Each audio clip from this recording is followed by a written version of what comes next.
Boa noite a todos. Vou pedir que reduzam ao mínimo possível as luzes do ambiente. A música deve retornar para favorecer a manifestação dos bons espíritos. Não há a menor importância sobre o grau de ostensividade da manifestação dos bons espíritos. Apenas eu vou canalizar o que eles desejarem que seja dito a respeito do Evangelho de hoje. Jesus, representante do eu sagrado, do eu superior, dos ideais, de tudo que há de mais nobre em não só nossa psique, mas também em nossa civilização. Foi entregue diante do Conselho de Anciães, fazendo referência aí aos senex, aos princípios da convencionalidade, do tradicionalismo, de tudo que concerne aos processos de conservação e conservadorismo, quando não de reacionarismo, ou seja, o que é reacionário, o que é contrário ao progressista ou ao progresso, o que é muito grave. Nós podemos ser conservadores, jamais anti-evolucionais. Podemos ter traços em contrapartida revolucionários até, ou evolucionais, como seria melhor dizer. Jamais sermos também anticonservadores. Porque aí seríamos rebeldes, destruidores de estruturas, que não é o propósito dos vetores evolucionais, desencarnados ou encarnados, ou mesmo com forças não personalizadas no plano extrafísico ou no físico de existência, em nosso orbe ou em qualquer planeta, nesse universo inteligente de Deus. Sobre exatamente essa contraposição à força da sincronicidade, essa força inteligente, esse vetor supraconsciente representando a divindade em nosso mundo, a sincronicidade nos trouxe, apesar de estarmos lendo em sequência, como dito por Delano no início dessa nossa reunião, hoje, 11 de setembro de 2012, no 11º aniversário do atentado terrorista ao World Trade Center em Nova York, por conta de que nós vimos exatamente esse tipo de confronto. O excesso de visão revolucionária, progressista, corporificada pela nação norte-americana, e o seu oposto, o fundamentalismo, radicalismo conservador do Islã. Duas posturas diametralmente opostas, mas igualmente desequilibradas, por isso atraíram-se inexoravelmente uma para a outra, de forma violenta, com consequências sociais, psicológicas, morais, culturais, que ainda não podem ser plenamente compreendidas em nossa época e serão apenas, em retrospectiva, no futuro, melhor entendidas, quando ultrapassarmos a fase histórica que vivemos.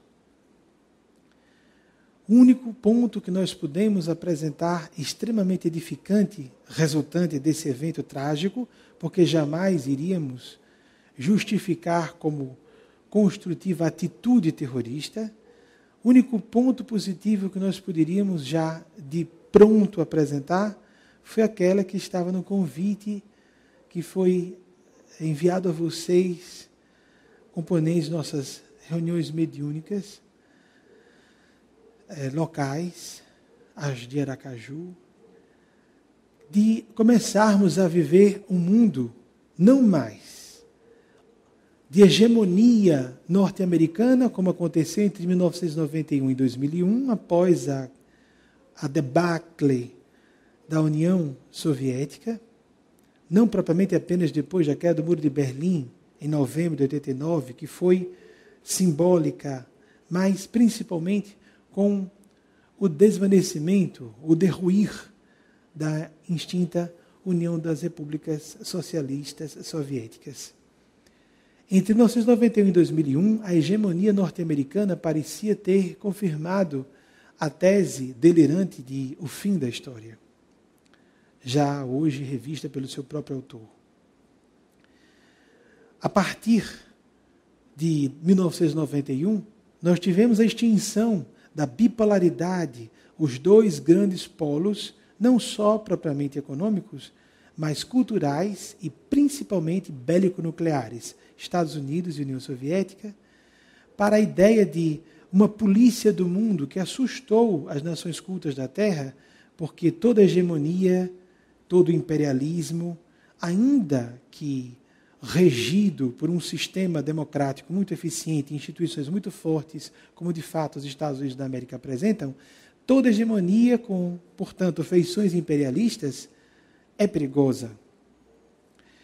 Em 2001 aconteceu um tal esboroar da estrutura governamental, política e econômica, social e cultural do nosso mundo, como o conhecíamos até então, que surgiu a polivalência ou a multipolaridade do poder, não só poder no sentido mais econômico, cultural ou militar, mas principalmente no sentido filosófico, até religioso. Falou-se em confronto de civilizações. Mais do que isso, a civilização terrícola como um todo sofre um parto de transformação. Fala-se com muita ardência de um eventual apocalipse em 2012. Se fizermos uma reportação à origem etimológica da palavra apocalipse, saberemos que, inclusive, ela de origem grega significa revelação. Em inglês, inclusive, o Apocalipse é denominado o livro das revelações, literalmente. E as revelações são isso, como já demonstramos nesse breve ato falho que introduziu essa quadra de raciocínio.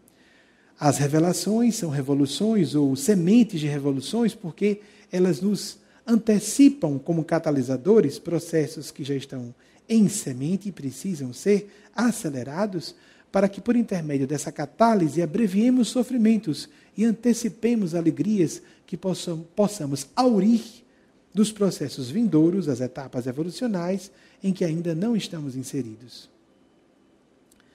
A grande revelação, como se fala muito agora do final dos tempos, não ocorrerá um final dos tempos, nem estará propriamente os eventos, ou o evento de uma forma geral, feixe de eventos, que estão para ocorrer neste 2012, não estarão circunscritos a este ano. Começarão a acontecer a partir deste ano. É o fim de uma era, o início de uma nova era. Uma era de pluralidade em todos os sentidos, não mais apenas no campo político, econômico, social, militar, como falávamos, mas também no sentido religioso, no sentido artístico, no sentido da mídia. Não temos mais o império das massas e dos massificadores da cultura, como no século XX, os modelos da indústria fonográfica, da indústria cinematográfica, da indústria televisiva, que apresentavam para dezenas, centenas de milhões, às vezes alguns bilhões de pessoas, ao mesmo tempo, ou praticamente ao mesmo tempo, as mesmas peças de jornalismo, de arte, seja música, cinema, televisão, minisséries, novelas, telenovelas, como seja, tudo apresentado, como sejam, tudo apresentado para as massas de forma uniforme, padronizada. Isso nos remete ao pensador Alvin Toffler, que antecipou no clássico de 1980, The Third Wave, a terceira onda, que nós sairíamos da era do industrialismo para a era pós-industrial. A terceira onda de civilização seria sairmos da cultura de massas para a cultura do indivíduo, não exatamente nessas palavras ou nesses conceitos que apresentamos. Estamos apenas fazendo nossa própria exegese das palavras do mestre reencarnado no campo das previsões, das antecipações de análise político-social, mas também no que concerne ao futurismo ou futurologia, hoje disciplina do conhecimento caída em descrédito.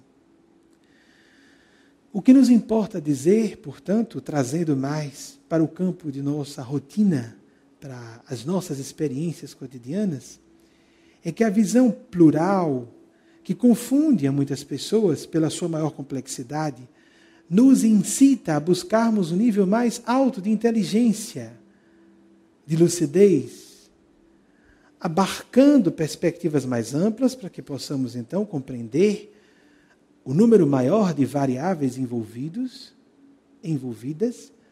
mas não só isso, reconhecendo que nossas percepções, nosso potencial cognitivo carece de condições, ou carecem de condições, para englobar todos esses processos e, mais ainda, prever como eles serão desdobrados no transcurso do tempo.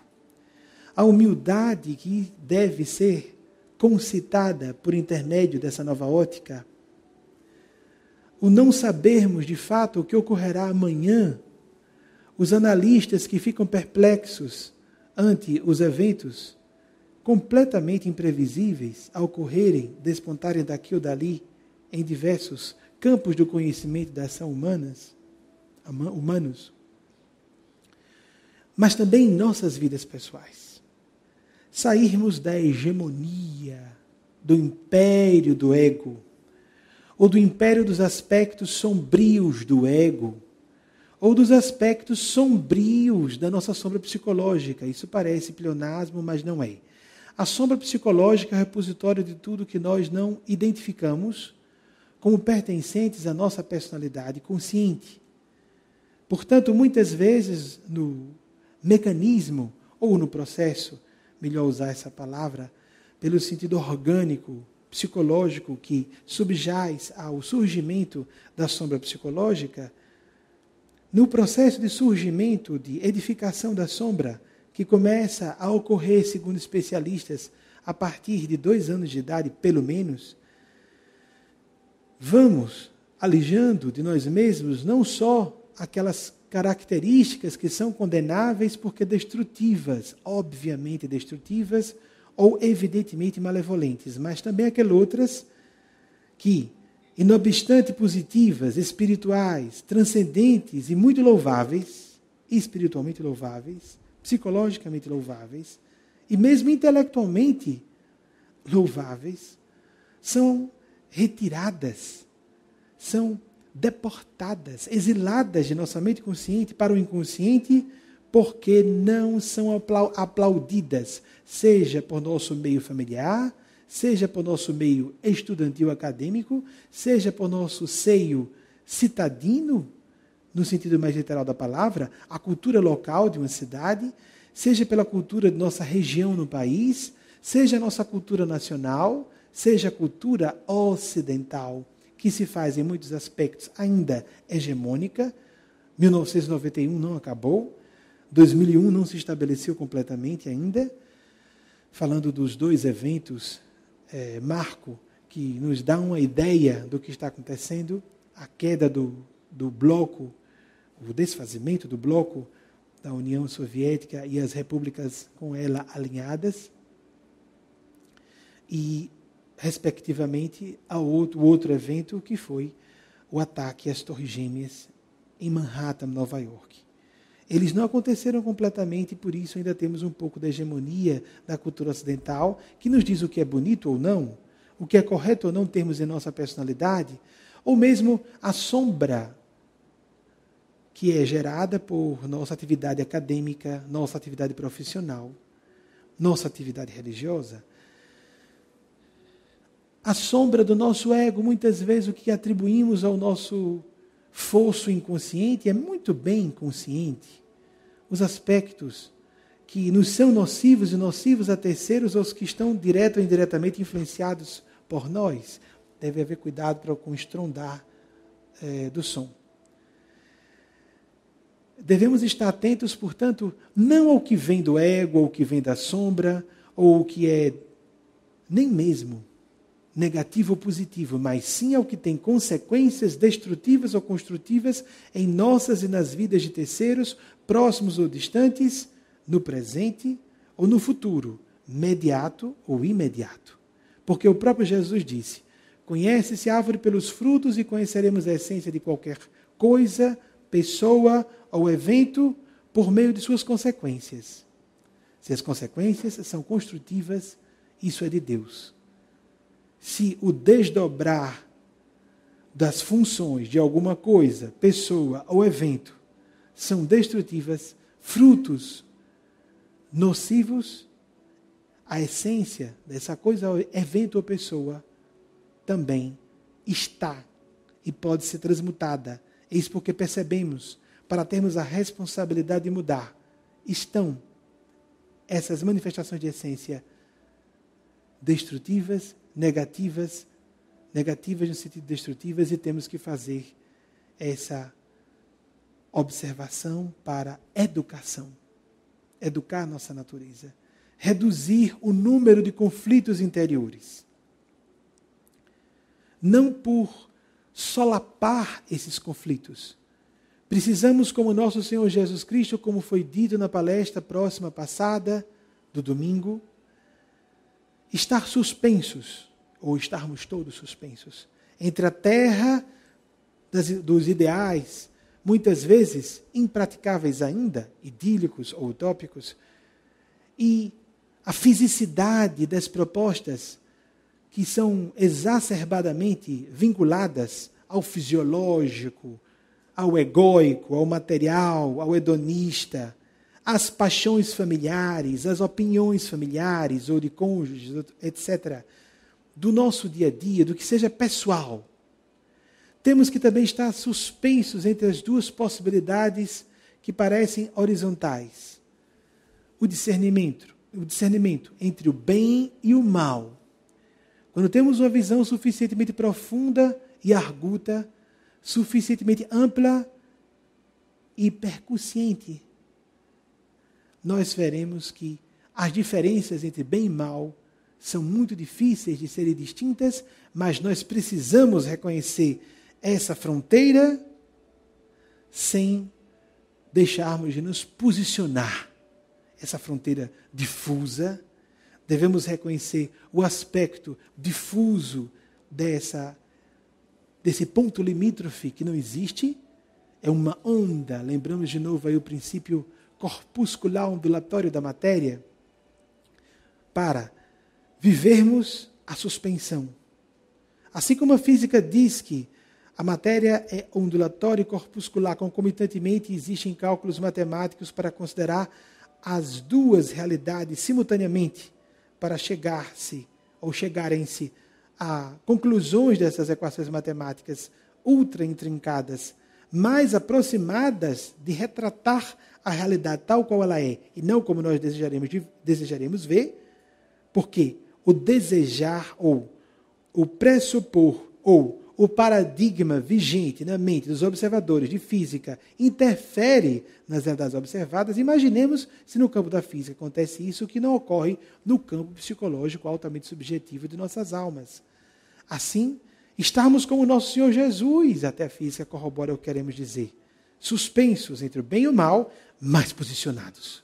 Porque Jesus decidiu estar crucificado, mas estar em nome da vontade de Deus, fazendo o que devia fazer, ainda que fosse silenciar. Ainda que fosse não agir, aparentemente. O não agir no sentido da não ação budista ou hinduísta, ambos os campos de tradição espiritual têm a mesma proposição filosófica, ou pelo menos boa parte deles.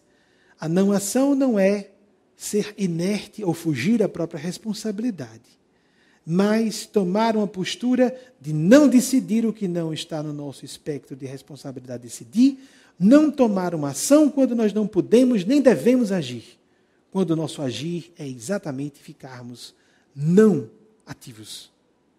Jesus não respondia aos seus acusadores praticamente, e quando respondia, como vimos, facilitava, potencializava o encadeamento de eventos que conduziria à sua sentença de morte e posterior, quase imediata, execução.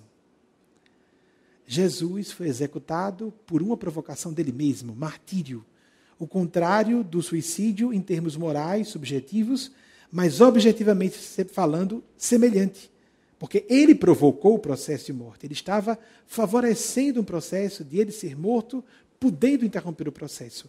Mas ele não fez isso por desespero ou fuga de seus deveres, mas exatamente o contrário. Sacrificou-se a benefício de todos para consolidar o surgimento de uma ideia revolucionária na Terra. A ideia do altruísmo, a ideia da boa vontade, que já havia sido propugnada por luminares anteriores a ele, daquela cultura e de outras, do Oriente ou do Ocidente, mas que foi corporificada por nosso Mestre Senhor Jesus, como nunca dantes nem depois acontecera ou viria a acontecer. O altruísmo e a boa vontade no sentido de servirmos uns aos outros, se possível, com esquecimento de nós mesmos, ou quanto pudermos fazer disso, sem radicalismos, sem deixarmos de reconhecer nossa falibilidade humana, nossa suscetibilidade ao mal, nossa permeabilidade a todas as formas de intoxicações malevolentes, não vendo isso como uma forma de pessimismo, mas para que reconheçamos uma chaga que precisa ser tratada e continuamente observada. Somos seres não resolvidos, mas em processo de resolução. Somos seres não luminosos, mas sombrios, parte treva, parte luz, precisando observar onde há a treva para tratarmos a treva enquanto focamos a luz. Não podemos fixar o nosso lado negativo e mergulharmos nesse aspecto destrutivo, como se fosse um processo de reconhecimento de nossa fraqueza, de humildade. Não é. Isso é fuga à responsabilidade, isso é covardia, e essa é a escolha de todos os criminosos e viciados de qualquer natureza. A nossa escolha, se for lúcida, não humilde, que não podemos pretender sermos humildes plenamente, nem plenamente termos virtude qualquer que seja. A nossa postura mais honesta, mais construtiva, mais lúcida será: somos parte treva, parte luz, somos seres das sombras. Mas também somos seres de transição. Nosso estado é a sombra. Nosso propósito é a luz. E nesse sentido somos também seres em transição. Das trevas maiores, nem que fosse apenas a treva do primitivismo, da brutalidade dos seres que fomos num passado remoto, na faixa vegetal animal de consciência, ou também dos aspectos mais diabólicos do ego criminoso de outras vidas ou dessa mesma. Essa sombra, que significa a treva desse passado com a luz dos propósitos ainda frágeis, das disciplinas e atividades ainda nascentes, qual um bebê engatinhando, o anjo, o Cristo interiores em nós próprios, são frágeis como um bebê recém-nascido. Por isso o símbolo crístico da nossa era é Maria Cristo, a mãe que carrega um bebê no colo.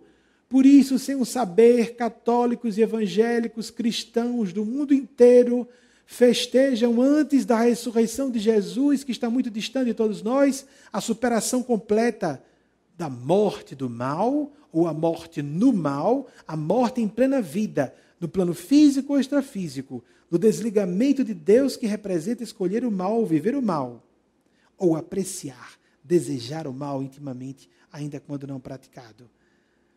Estamos muito longe dessa ressurreição. Por isso a cultura, a força do inconsciente coletivo, festeja plenamente o Natal. Um Jesus frágil, um Jesus bebê, no regaço de uma poderosa mãe, Deus mãe, de que tanto carecemos, o lado maternal de Deus, sem qualquer demérito ao nosso Mestre Senhor Jesus, porque Ele veio à terra como um bebê, não se acanhou de modo algum de nascer assim, nem de autorizar esse tipo de culto hoje, a sua posição de menino, de bebê, de criança nos braços de uma mãe todo-poderosa. Porque Ele sempre disse: eu sem um pai nada sou, eu sem Deus nada sou. Ele poderia ter dito: eu sem a mãe nada sou. Não fazendo referência aqui só a Maria histórica, mas sim a quem ela representava, reforçando o lado divino feminino, o lado maternal de Deus, Deus acolhedor, Deus misericórdia, Deus, entretanto, que nos acolhe, nos nutre, nos protege em seu regaço maternal, para que nós cresçamos. O princípio psicológico da Deméter, a psicologia da mãe, é de nutrir, fazer crescer, para que esse bebê se torne um adulto, haja por si próprio. Eduque a si mesmo. Tome suas decisões, revolucione-se. E dessa forma, torne-se, como disse o Mahatma Gandhi, a mensagem que quer trazer ao mundo. O nosso próprio comportamento. Que nosso Senhor Jesus, nossa Mãe Maior, Maria Santíssima, os bons amigos espirituais, nos inspirem a observar nas pequenas coisas, como disse Thérèse de Lisieux, mais conhecida no Brasil como Santa Teresinha de Menino Jesus. As intoxicações do mal, as infecções da malevolência, o envenenamento diabólico surgem, metaforicamente, em pequenos atos. Hoje não quero fazer meu culto do Evangelho. Hoje não consigo fazer minhas preces. Hoje não posso estar no culto coletivo do Evangelho. Hoje não posso participar da reunião mediúnica. Hoje não posso presenciar a palestra. Hoje não vou estudar os meus textos sagrados, como os Evangelhos do nosso Senhor Jesus. Hoje não quero ser amoroso. Hoje estou cansado de ser o bem. Hoje eu sou o mal. Nós criamos justificativas bonitas. Estou cansado. Estou vitimado. Estou enfermo. Pobre de mim, vítima. Estou exaurido. Estou num mau momento. Devíamos dizer, hoje eu sou o monstro. Hoje eu estou mais diabólico. Hoje eu estou escolhendo o caminho do mal. Hoje eu estou escolhendo ser Judas, como apresentado historicamente, o traidor. Porque nós vemos o traidor, o mal e a fuga fora de nós e não conseguimos ver onde está em todos, em uns mais e outros menos, dentro, na câmara secreta, mas a mais real de todas, dos nossos próprios corações, nossas emoções ocultas, nossos sentimentos, revelados pelas nossas atitudes. Há, de fato, situações impeditivas, todos nós sofremos isso. Há situações em que nós poderemos realmente estar sendo vitimados. A hora, então, do martírio, a disciplina, a cruz da determinação. Nós somos uma cultura de pessoas mimadas, muito inteligentes para justificar a fuga, para justificar seus erros, e sermos, então, severos com os erros alheios, complacentes com nós mesmos, nada de indulgentes com terceiros, condenando pessoas em situações muito mais difíceis que as nossas, sem reconhecer o quanto de muito mais podemos dar de nós mesmos em todos os sentidos, em todas as circunstâncias de nossas vidas. Somos prestos, muito rápidos, temos muita facilidade de apresentar o dedo acusador, esquecendo-nos, como diz o ditado zen budista, que quando acusamos, temos mais. Com o dedo apontado em riste, temos 3 ou 4 dedos apontados para nós. 3 para nós, 1 para baixo, o chão que nos falta e que nos vai fazer afundar. Afundar no mal, cair no mal.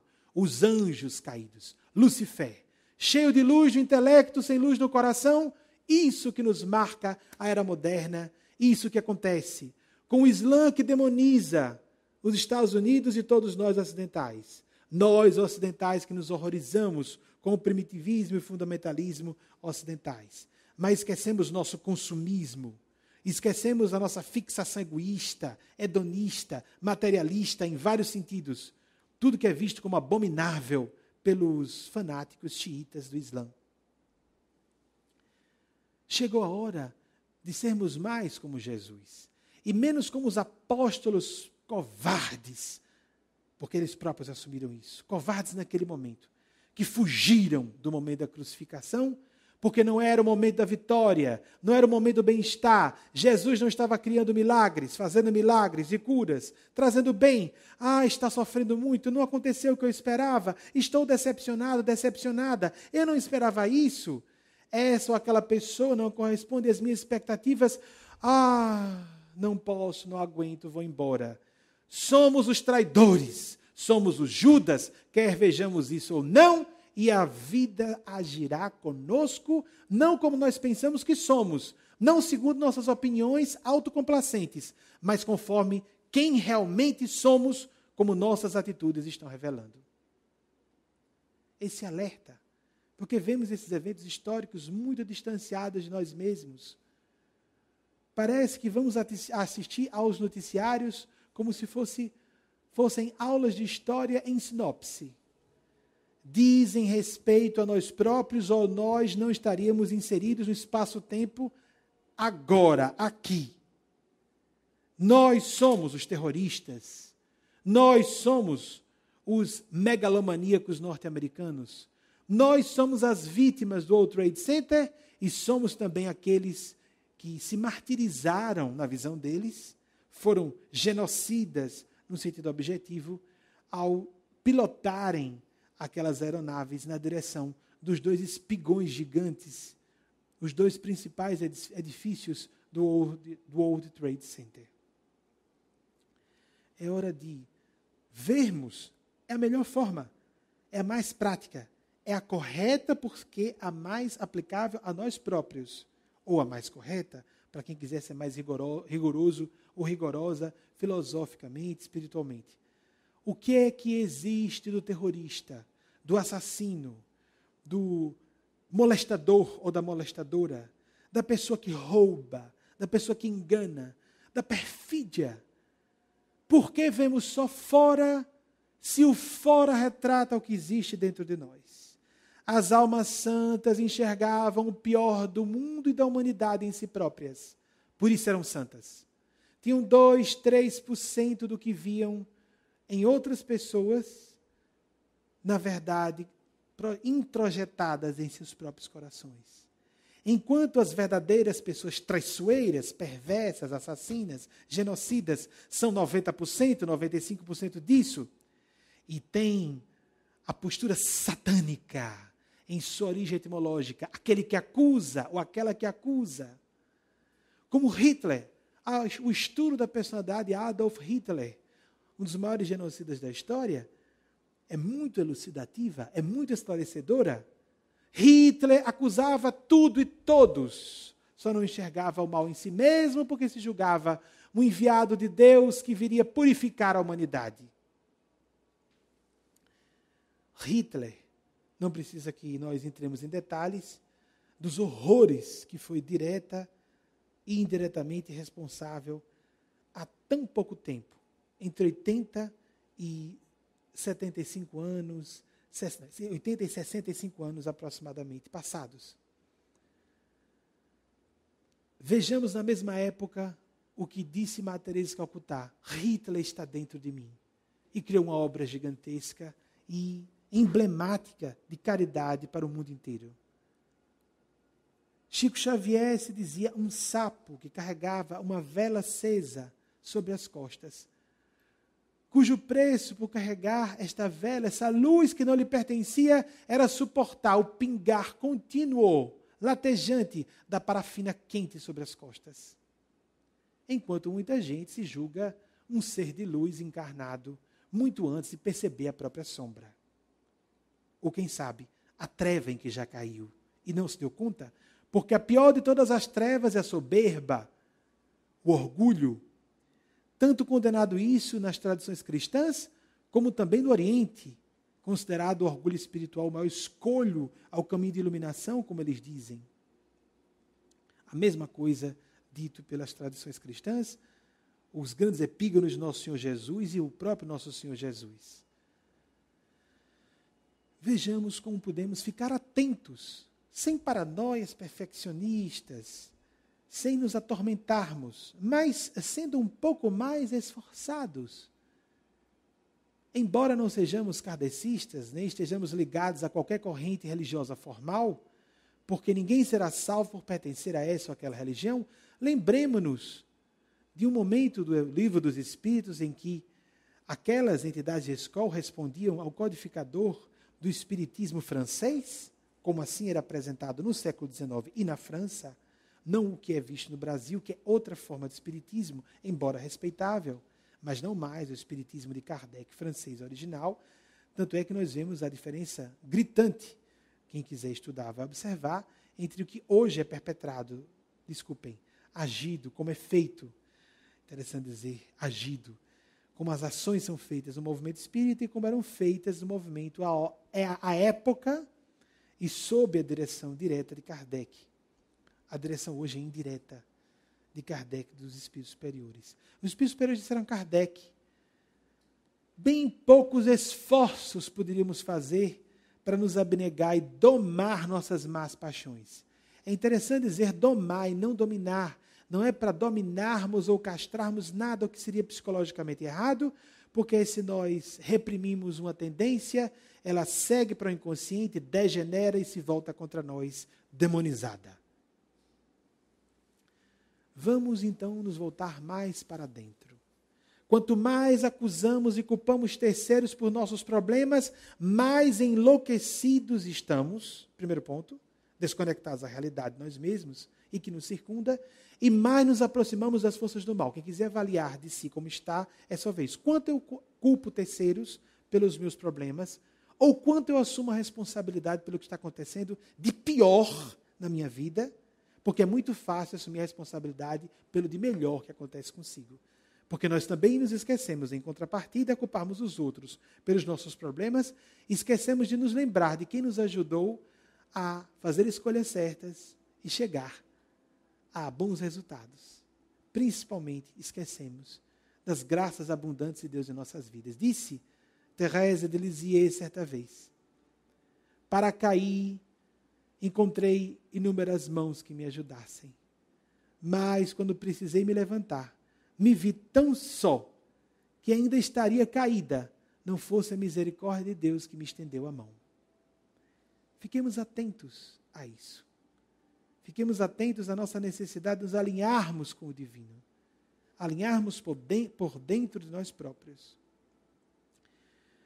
A hostilidade, a má vontade, todas as formas de maus sentimentos, maus pensamentos, justificar que obsessores nos atacam, os obsessores nos deixam mal, encarnados ou desencarnados, este é o problema. Nós estamos fugindo do nosso poder. O poder pessoal, o poder de ser adulto, o poder de ser um ser lúcido, um ser consciente, um ser com livre-arbítrio, é trazer a responsabilidade completa para si próprio, para si mesma. Assumamos toda a responsabilidade pelo que nos acontece e não estaremos fugindo a nos proteger dos abusos de terceiros. Pelo contrário, saberemos os defender com uma segurança e um desapego extraordinários. Faremos como Jesus. Quem é minha mãe? Quem são meus irmãos? É quem segue o meu ideal. Quem não está com o meu ideal, até logo, seja quem for. É este desapego sereno, sem culpa, porque está com a responsabilidade maior, completamente comprometida com o seu princípio de consciência, não com suas paixões moralistas, conservadoras, ou mesmo autocondenatórias, mas sim o princípio de o fazer o bem, que é a vontade de Deus para mim, conforme na câmara mais oculta da minha alma, eu sei, mesmo que me doa, é a vontade de Deus para mim. Por isso precisamos nos conhecer em profundidade. O famoso ditado, a máxima da antiguidade, à porta do templo de Delfos, conhecida como citação de Sócrates, mas não, homem, conhece-te a ti mesmo, mulher, conhece-te a ti mesmo, é porque precisamos nos conhecer de um modo tal que possamos nos distinguir internamente, com certa clareza, o que realmente de impulso em nossa alma é oriundo da educação que recebemos, é oriundo de nossos desejos pessoais, ainda que aparentemente belos, espiritualmente belos até. O que é oriundo da nossa cultura religiosa, cultural no sentido de classe social, ambiente acadêmico, ambiente profissional, tudo o que dissemos. O que é oriundo da educação que recebemos na infância, desta de outras vidas. O que é oriundo realmente da voz de Deus dentro de mim. Nós temos que ter a presciência e antevisão introvisão, principalmente, que alguém vai dizer, isso é inalcançável, isso é o ideal impraticável, isso é para santos e anjos. Então vamos nos lembrar do que já dissemos outrora, das aves migratórias com um cérebro minúsculo, não é assim chamado de cérebro, um centro nervoso minúsculo, não se atrapalham em sua migração. Dos insetos sociais como abelhas, formigas, cupins e vespas agem melhor do que nós. Porque quando Chico Xavier, uma vez, ao ser chamado de apóstolo, disse, parem por favor, porque era sinceramente humilde, isso me constrange, sou apenas um verme da causa cristã, Emmanuel, seu guia espiritual, disse, alto lá, não insulte o verme cumpre todos os seus deveres em sua escala evolutiva. Você, como ser humano, cumpre todos os seus, e Chico Xavier, então, imediatamente remendou sua fala e disse, desculpem, eu sou o subverme. Temos que, como seres conscientes que somos, na contradição que é ser um ser humano, somos seres sombrios, como dissemos, somos seres em transição, por isso, por excelência, não os outros fora. Nós, dentro de nós mesmos, somos contraditórios. O que não significa sermos hipócritas, porque hipócrita quer enganar, quer passar pelo que não é, quer levar vantagem com encenações. Não, mas a contradição no sentido, gostaria de ser uma pessoa e sou outra, como disse São Paulo. O bem que quero fazer, não faço. O mal que não quero, isso faço.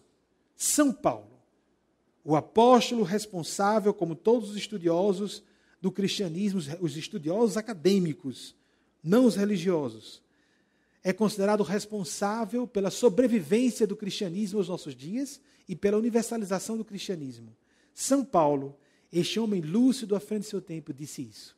E teve a coragem e humildade de dizer isso, enquanto tanta gente se sente apenas bem intencionada, sofrida e injustiçada. Temos que ver as injustiças que perpetramos primeiro contra nós mesmos e, por consequência, irradiamos para terceiros. Não para nos abater, não para nos sentirmos as piores pessoas do mundo, mas pararmos com essa tolice de nos sentirmos Deus, eu sou Deus, como pedem os americanos idolátricos, auto-idolátricos, ego-idólatras. Eu e Deus somos um, eu posso tudo. Isso é um delírio. Nós podemos o que devemos. Primeiro temos que saber o que devemos. Cumprir as nossas funções conforme a nossa consciência determina.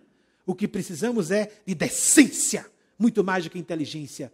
O mundo está à beira do apocalipse, sim, ecológico, de confronto de civilizações. Termonuclear, nuclear no sentido bélico, biológico, vírus que podem ser criados em laboratório, tudo é possível acontecer para, de fato, um Armagedon se dar. Mas por conta dessa nossa heresia e histeria de querermos ser demais inteligentes sem termos consciência, sem termos decência, sem termos lucidez de por que estamos aqui e principalmente para quê.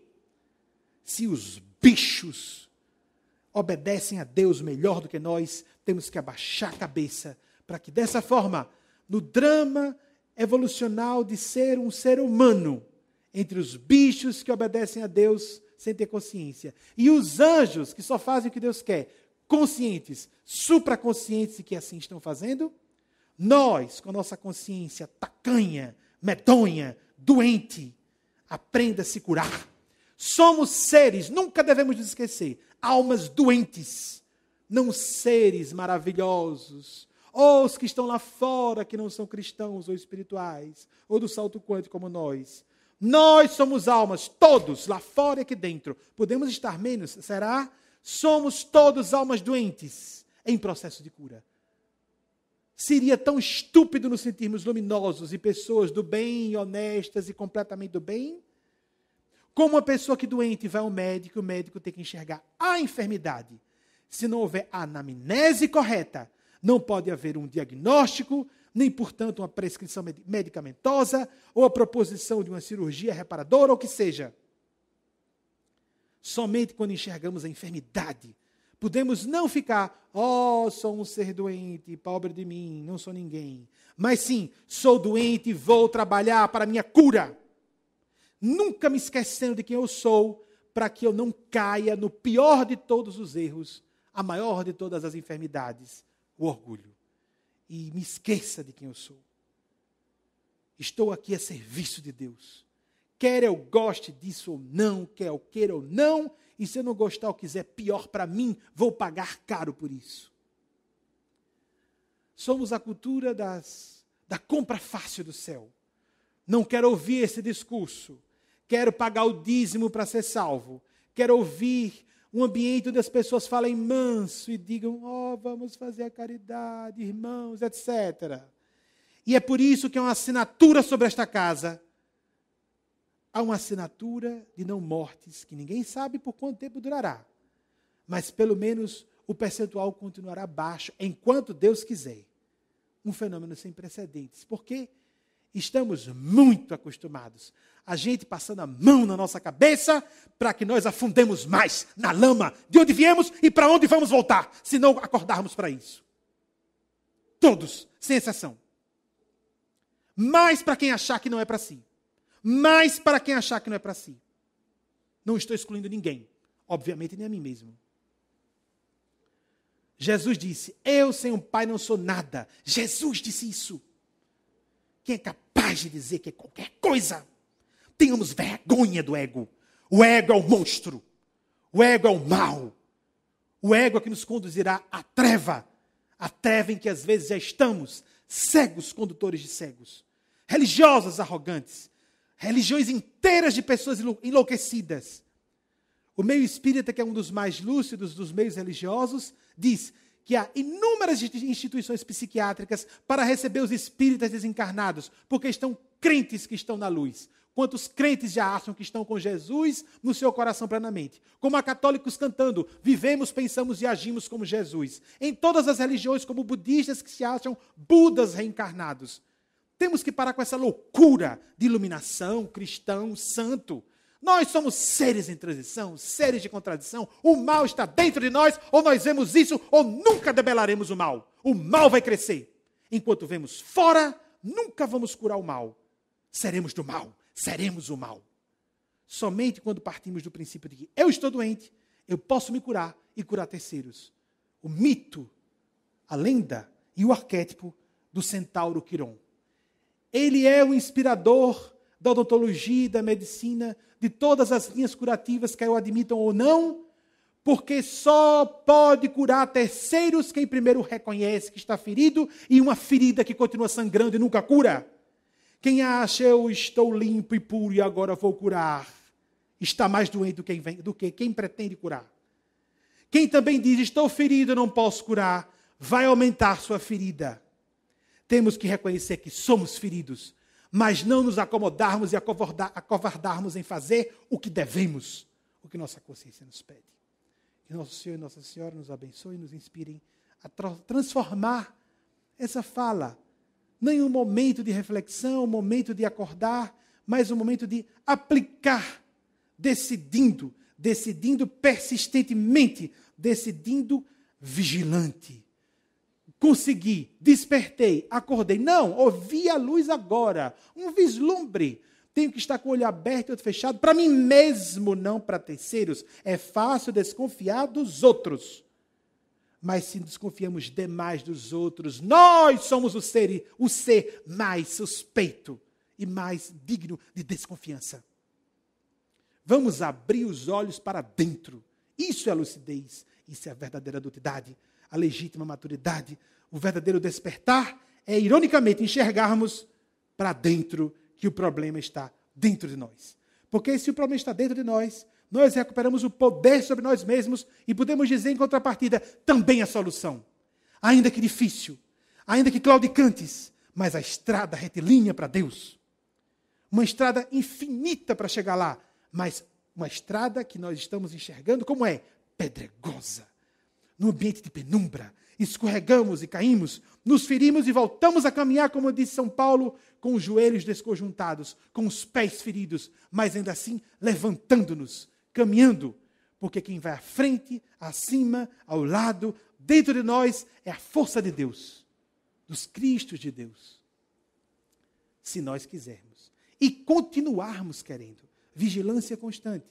Oração. Sem paranoia, claro.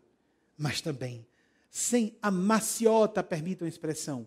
Sem a moleza de que nós queremos nos beneficiar. Acostumados que somos ao clique-clique do teclado do computador para comprar distância. Agora fazemos a transmissão dos valores que são agora apenas abstratos. Da nossa conta bancária para a empresa à distância, pelo computador, e a empresa de correios nos traz em casa o que nós queremos. Nem sair de casa queremos sair. Então queremos também fazer uma coisa bem simples para ganhar o céu, a paz e a felicidade e o nosso futuro feliz. Nesta vida, depois dessa vida ou em outras vidas. Depois dessa vida, no período intermissivo. Que nosso Senhor Jesus, Maria Santíssima, o Arcanjo Búdico Gabriel, para todos nós, desencarnados ou encarnados, nos abençoem e misericordiosamente nos ajudem a não cairmos em tentação. Jesus disse no final de seu messianato na terra: orarei para que vossa fé não vacile. Ele não pediu mais nada a Deus. Nós não oramos no Pai Nosso que nos livre das tentações, mas sim que nos livre do mal. Que Deus nos livre do mal. O mal que está não aqui ao lado, mas aqui dentro. E o bem que está aqui dentro. Se quisermos, vamos focar o livre-arbítrio, a decisão e a conquista, a glória serão nossos. Qualquer coisa. Atribuir a terceiros. Quem quiser ver vítimas inocentes, procurem presídios. Procurem clínicas psiquiátricas. Procuremos clínicas de desintoxicação. E do outro lado, vamos para as regiões infernais e os umbrais. Só há vítimas, só há pessoas inocentes, só há pessoas que só querem o melhor de todos e que só sofrem o mal de todo mundo. Queremos ver pessoas conscientes, principalmente de suas fraquezas. Vamos, só para não entrarmos aqui em detalhes na Terra, procuremos o plano superior, quando estivermos desencarnados, se tivermos acesso. E veremos os seres que estão a caminho de Deus, porque já viram dentro de si a força diabólica, a força da separação. Procuremos ver como vamos aplicar o que foi inspirado pelos nossos amigos espirituais, os que compuserem a reunião mediúnica de terça-feira, me acompanhem, né, que eu vou estar na reunião também, e que Nosso Senhor Jesus e Maria Santíssima nos inspirem e nos conduzam à aplicação dessas palavras do Espírito que pede para ficar em anonimato.